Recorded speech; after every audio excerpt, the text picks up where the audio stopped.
예, 이항영의 뉴욕 앤 서울에서 오늘도 2부 시작합니다. MTN 이항영 전문위원 와 계십니다. 어서 오십시오. 네, 안녕하세요. 금요일 이제 중국의 3분기 성장률 부진 소식이 영향을 분명히 미쳤고요. 미국 자체 지표들도 좀 부진하게 나왔습니까? 네, 맞습니다. 네. 중국의 경제 성장률 6%에 네. 그쳤습니다. 물론 이제 6%라는 것 자체가 우리나라가 보기에는 상당히 높은 거지만 실제로 예상했던 것보다 한 1%, 0.1%포인트 부족했고요. 27년 만에 최저 수준이 나왔죠. 1992년 이후 최저 수준이 나왔습니다. 이거를 1990년대 이후부터의 GDP의 성장률 한 장의 그림을 그려봤는데요. 문제는 6%라는 것도 중요하겠지만 그 수치 자체가 언제 이후에 치어나는 것이냐는데요. 1998년, 99년에 우리나라 포함한 아시아 금융위기 때보다도 안 좋았고요. 2007년, 2008년 리만 사태 때보다 안 좋았기 때문에 그만큼 중국이나 이런 쪽에서 그리고 아시아 시장에서도 약간의 우려의 목소리가 나왔다라고 일단 이해하시면 좋겠습니다. 미국 안에서도 경기 선행 지수도 약간 좀 부족하게 좀 나온 것이 사실이 되겠고요. 그보다는 어떤 정치적인 문제가 여전히 시장의 발목을 잡고 있는 거죠. 시리아에 대한 부분 이런 것들이 여전히 이슈가 되겠고요. 백악관 안에서도 지금 탄핵과 관련해서 여러 가지 우려의 목소리 여러 가지가 있죠. 어떤 것을 현실화랑 상관없이 그런 것들이 계속 나온다는 것 자체가 시장에서는 반가운 소식은 아닙니다. 별거 아니지만 G7 정상회담이 내년에 미국에서 열리는데 트럼프 대통령의 개인 리조트에서 열린다는 것 자체에 대해서도 지금 워낙 미국에서의 야당이라든가 언론에서도 시끌벅적한 것도 문제죠. 주식시장 늘 그렇지만 안 좋은 얘기, 좀 시끌벅적한 시장보다는 좀 안정된 것을 원하는 것이 시장의 심리인데요. 모든 것들이 시장에서 약간의 부담스러운 요인으로 작용했다라고 일단 이해하시면 좋겠습니다. 기업별로 보더라도 주시장의 실적과 상관없는 것들이 이슈가 된 것들이 주시장에서는 부담이 됐고요. 특히 다우지수에는 영향을 미쳤습니다. 다우지수 30개 주식 중에서 가장 영향력이 큰 것은 보잉입니다. 주가가 비싸서 그런데요. 보잉이 737 맥스에 대해서 내부자의 어떤 고발 같은 것들 자기네가 고발이 났습니다. 그 보잉에 있는 속해 있는 파일럿인데요. 조종사가 자기네들이 인스턴트 메시지, 우리나라 보면 쪽지 같은 개념인 것으로 저는 이해하고 있는데요. 내부자의 메시지 주고받은 와중에서 문제가 분명히 있었다는 것을 알고 있었는데 회사 측에서 뭐 압박을 했는지 뭔지 모르겠지만 관련 당국에 진술할 때 자기가 거짓말했다 얘기를 한 거죠. 그런 것들이 뉴욕타임즈 같은 언론에서 일단 보도되게 됐고요. 그러다 보니 일파만파 우려의 목소리가 나온 겁니다. 그러다 보니 주가가 7% 가까이 떨어지는 것이 보잉이었고요. 존슨앤존슨은 사실 연초부터 계속 나온 이슈가 되겠는데요. 베이비 파우더에 이제 성면이 들어간 것 때문에 계속 이슈가 되고 있는데 결국 리콜 소식이 나면서 주가가 또 역시 6% 이상 떨어진 것이 존슨앤존슨의 모습이 되겠습니다. 넷플릭스는 지난주 내내 주가가 롤러코스터를 탔습니다. 실적 발표했었던 것이 지난주 수요일인데요.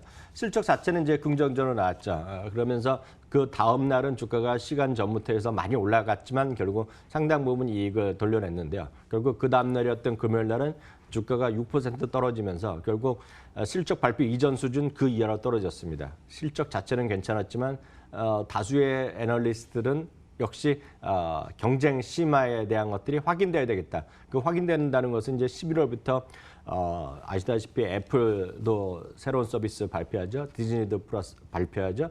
컴캐스트에도 발표하기 때문에 이런 것들에 대한 경쟁 심화가 실질적으로 다음 분기 실적에 발표할 때 어떤 영향을 미칠지에 대한 우려감이 시장을 일단 먼저 좀 지배하고 있다고 보셔야 되겠고요. 실적 발표 기업 중에서는 역시 코카콜라가 최대의 관심이었습니다. 코카콜라 같은 경우에는 지금 이익은 주당 56센트로 거의 똑같은 수준이 나왔고요. 매출도 조금 생각보다 좋아졌지만 그보다는 유기동 분야 매출이 5% 이상 증가한 데다가 이것에 대한 가이던스를 높았고요. 그리고 유기농뿐만 아니라 이제 오히려 그 소비의 패턴에 맞춰서 에너지 음료를 이제 내년 1월에 처음에 좀 발표한다는 거. 그리고 전체적인 소비 둔화에 맞춰서 결국 설탕이나 이런 에 대한 당분에 대한 문제죠. 그러다 보니 오히려 캔 사이즈를 낮췄는데 그러면서도 가격은 그대로 유지하거나 그러면서 오히려 객단가가 올라간 것이 효율적이었다라고 일단 이해를 하겠습니다.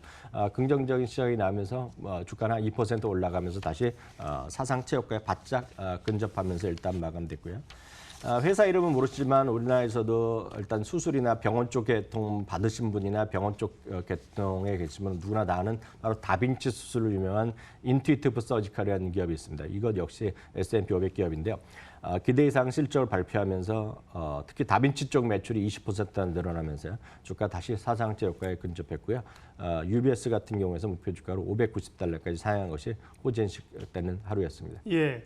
말씀하신 기업 가운데 코카콜라가 바로 이제 워렌 버핏이 뛰어넘으려고 하는 30cm 막대입니다. 그래서 자기의 평생 영구 보유 주식 중에 이제 코카콜라를 하나 넣고 있는 거죠. 예.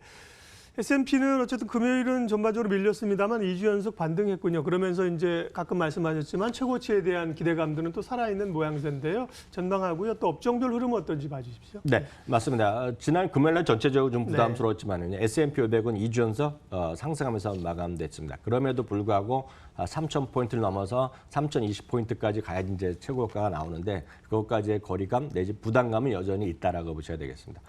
실제로 보면 9월부터 매번 사상체 효과를 도전했지만 그때마다 약간씩 좀 모자라는 그런 모습. 그것은 역시 실적 자체가 미국 S&P 500 기업의 실적 자체가 올해 큰 재미가 없다는 것 자체.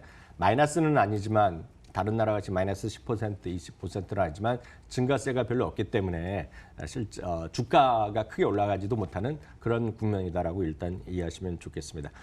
지난 한 주간 보면 커뮤니케이션이라든가 헬스케어들이 좀 주목받았습니다. 역시 헬스케어는 유나이티드 헬스가 주가가 크게 올라간 것이 기폭제가 됐고요. 기술주는 약세를 보여주었습니다. 기술주는 참고적으로 말씀드리면 기술주는 이제 대분류가 되겠고요. 대분류 다음에 중분류를 우리가 구분하면 크게 보면 하드웨어와 소프트웨어입니다. 하드웨어는 주가가 좀 오히려 올랐습니다. 왜냐하면 뭐 가장 큰 애플이 들어가 있기 때문인데요. 소프트웨어 쪽은 지난주에 오히려 4%나 하락했습니다. 그것은 모건 스탠리를 비롯한 몇몇 증권사에서 클라우드를 기반한 서비스 기업에 대한 목표가를 내렸고요. 그런 것들이 주가에 대한 부담이 소프트웨어 기업에 미쳤다는 것. 특히 그렇다 보니 대표적으로 애플은 올라가고 마이크로소프트는 조금 하락한 것이 지난주의 특징이었고 그런 것들이 기술주의 전반적 하락을 가져왔다고 보셔야 되겠습니다. 최고 특징주는 바로 말씀드렸다시피 애플의 사상 최고가와 시가총액 1위 탈환이 되겠고요. 목표 주가가 조금씩 올라가면서 지난 주말에도 주가는 여전히 상승세를 이어간 것이 가장 큰 특징이었다. 이렇게 정리할 수 있겠습니다. 예. 자, 그러면 이번 한 주 뉴욕 증시는 또 어떤 일정들을 앞두고 있는가 보겠습니다. FOMC가 이달의 중요한 이슈인데 FOMC는 다음 주고요. 이번 주 주목할 변수 이슈는 어떤 겁니까? 네, 말씀하셨던 대로 FOMC 이번 달 FOMC는 10월 30일이니까 예. 꼭 기억하시면 되겠고요. 일단 시장 전체적으로 보면 3,000포인트 그리고 그 이상 갈 수 있느냐에 대한 논란 그리고 여전히 주장이 맞서 있다라고 보셔야 되겠습니다. TD 어메리트레이드에서는 실적 시즌에 우려감이 많은 채 이번에도 출발했지만 역시 뚜껑을 연 실적 시즌은 긍정적이었다라고 보고 있고요. 지금까지 약 15% 정도 기업이 실적을 발표했는데요. 발표된 기업이 81% 이상이 기대 이상의 실적을 발표했습니다. 가장 큰 기반은 소비자들의 소비가 여전히 왕성했다라고 보셔야 되겠는데요. 계속 말씀드렸다시피 이번 주랑 다음 주에서 이제 핵심적인 기술주들의 실적을 발표하기 때문에 이것이 81%보다 좀 낮아지는 것이 상례일 것이고 이번에도 좀 낮아질 것이라는 점 보셔야 되겠습니다. 한편 바이털 널리지 쪽에서는 S&P 500이 확실하게 3,000포인트를 돌파할 수 있다는 주장 여전히 있다고 얘기하는데 그런 주장을 하고 있는 사람이 그렇게 많지 않다는 것이 문제라는 거죠.